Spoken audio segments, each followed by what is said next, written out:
आज आपल्याला बनवायची मटर पुरी। एकदम खस्ता, कुरकुरीत आणि छान टम्म फुगलेली मटर पुरी तयार करायची। ही पुरी बघू शकता तुम्ही छान टम्म फुगलेली आहे, छान खुसखुशीत देखील झालेली आहे। चवीला तर एवढी मस्त लागते, तुम्ही कुठल्याही चटणी सोबत किंवा नुसती खाल्ली तरी देखील चवीला एकदम भन्नाट लागते। तर एकदम सोप्या पद्धतीने मटर पुरी कशी तयार करायची ते बघायचं आहे। चला तर मग जास्त वेळ न घालता रेसिपीला सुरुवात करूया। मटर पुरी तयार करण्यासाठी सगळ्यात अगोदर आपल्याला या ठिकाणी पीठ मळून घ्यायचं आहे। तर या ठिकाणी आपल्याला अर्धा मैदा वापरायचा आहे आणि अर्धा आपल्याला या ठिकाणी गव्हाचं पीठ वापरायचं आहे। तर मी या ठिकाणी 1 कप गव्हाचं पीठ घेत आहे आणि 1 कप आपल्याला या ठिकाणी मैदा वापरायचा आहे। आता यामध्ये आपल्याला चवीपुरतं मीठ घालून घ्यायचं आहे। 2 चमचे आपण यामध्ये तेलाचं मोहन घातलेलं आहे। तेल मी या ठिकाणी कच्चं वापरलेलं आहे, गरम केलेलं नाहीये। कच्चंच मी या ठिकाणी 2 चमचे तेल घालून घेतलेलं आहे। तेलाचं जे मोहन आहे ते पिठाला व्यवस्थित असं आपल्याला चोळून लावून घ्यायचं आहे। तर हाताने पीठ आपण छान व्यवस्थित असं चोळून घेतलेलं आहे। आता यावरती आपल्याला झाकण ठेवायचं आहे आणि पीठ आपल्याला मुरण्यासाठी अर्धा घंटा बाजूला ठेवायचं आहे। आपले जे पीठ आहे ते भिजत आहे तोपर्यंत आपण या ठिकाणी पुरीच्या आतमध्ये जो आपल्याला मटरचा मसाला भरून घ्यायचा आहे तो मसाला आपल्याला या ठिकाणी तयार करून घ्यायचा आहे। या ठिकाणी मी मिक्सरचा छोटा जार घेतलेला आहे। यामध्ये आपल्याला अर्धा कप हिरवे वाटाणे घालून घ्यायचे आहेत। 1 हिरवी मिरची मी या ठिकाणी तोडून यामध्ये घालत आहे। थोडीशी यामध्ये आपल्याला कोथिंबीर घालून घ्यायची आहे। चवीपुरतं आपल्याला यामध्ये मीठ घालून घ्यायचं आहे। 1 चमचा आपल्याला यामध्ये चाट मसाला घालायचा आहे। आता वाटाण्याचा हा मसाला आपल्याला मिक्सरला एकदम छान बारीक असा वाटून घ्यायचा आहे। यामध्ये आपल्याला वाटाण्याचे कण न ठेवता बारीक असं हे वाटून घ्यायचं आहे। मिक्सरला आपण हे एकदम छान बारीक असं वाटून घेतलेलं आहे। यामध्ये जर काही वाटाणे राहिले असतील ते आपल्याला बाजूला करायचे आहेत। तयार करून घेतलेला मसाला आपल्याला गरम करून घ्यायचा आहे। गॅसवरती आपण एक कढई ठेवलेली आहे। कढईमध्ये आपल्याला अर्धा ते 1 चमचा तेल घालून घ्यायचं आहे। तेल आपले छान तापलेले आहे। यामध्ये आपल्याला अर्धा चमचा जिरे घालून घ्यायचे आहेत। जिरे आपले छान फुललेले आहेत। आता तयार करून घेतलेले जे वाटण आहे ते वाटण आपल्याला यामध्ये घालून घ्यायचं आहे। वाटण आपल्याला तेलावरती छान असं परतून घ्यायचं आहे। जोपर्यंत हे ड्राय होत नाही तोपर्यंत आपल्याला याला छान असं परतून घ्यायचं आहे। मीठ घातलेलं आहे आपण यामध्ये, सर्व मसाले आपण यामध्ये घातलेले आहेत। त्यामुळे आता यामध्ये आपल्याला काहीच घालायचं नाहीये, फक्त आपल्याला याला गरम करून घ्यायचं आहे। यामध्ये जे काही थोडेफार वाटाणे दिसत आहेत ते मी वाटाणे काढून घेणार आहे।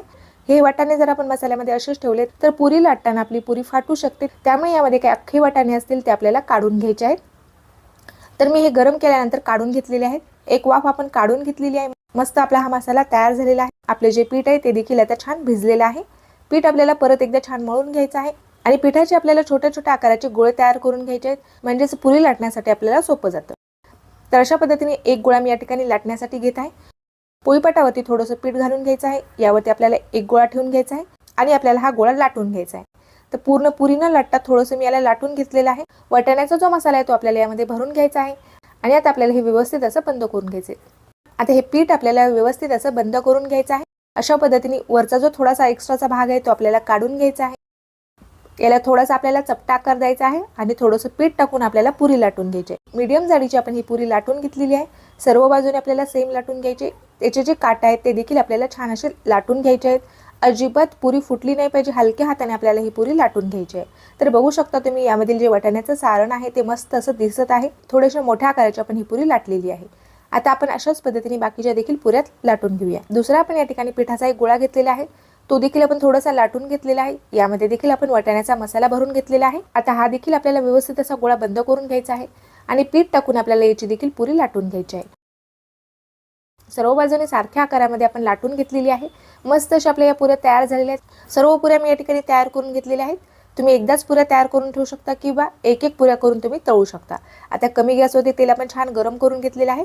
गॅसची फ्लेम मी हाय केलेली आहे। हाय फ्लेमवरती मी पुरी सुरुवातीला तळून घेत आहे। पुरी बघू शकता तुम्ही मस्त टम्म फुगलेली आहे। अल्टी पलटी करत रंग बदलेपर्यंत आपल्याला या पुऱ्या तळून घ्यायच्या आहेत। तर मी पुरीची हलक्या हाताने बाजू बदलून घेतलेली आहे। दुसरी बाजू देखील आपल्याला छान खुसखुशीत होईपर्यंत तळून घ्यायची आहे। बाकीच्या राहिलेल्या ज्या पुऱ्या आहेत त्या देखील आपल्याला सेम याच पद्धतीने तळून घ्यायच्या आहेत। तर बघू शकता तुम्ही दुसरी देखील पुरी आपली छान मस्त तेलामध्ये फुललेली आहे। जेवढ्या पुऱ्या केल्या मी तेवढ्या सगळ्या पुऱ्या आपल्या छान फुललेल्या आहेत, छान कुरकुरीत आणि क्रिस्पी झालेल्या आहेत। रंग देखील बघू शकता तुम्ही मस्त असा आपल्या पुरीला रंग आलेला आहे। अल्टी पलटी करत रंग बदलेपर्यंत मी छान पुरी तळून घेतलेली आहे।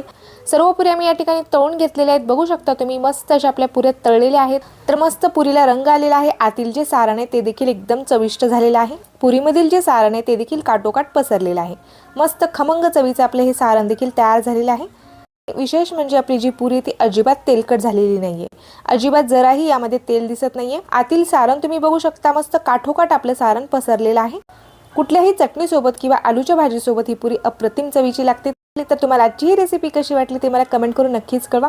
व्हिडिओ जर आवडला असेल तर व्हिडिओला लाईक करायला विसरू नका. अशाच नवनवीन रेसिपी बघण्यासाठी चॅनलला सबस्क्राईब केलं नसेल तर चॅनलला लगेचच सबस्क्राईब करून घ्या. भेटूयात अशाच एखाद्या छानशा आणि नवीन रेसिपीसोबत. तोपर्यंत धन्यवाद.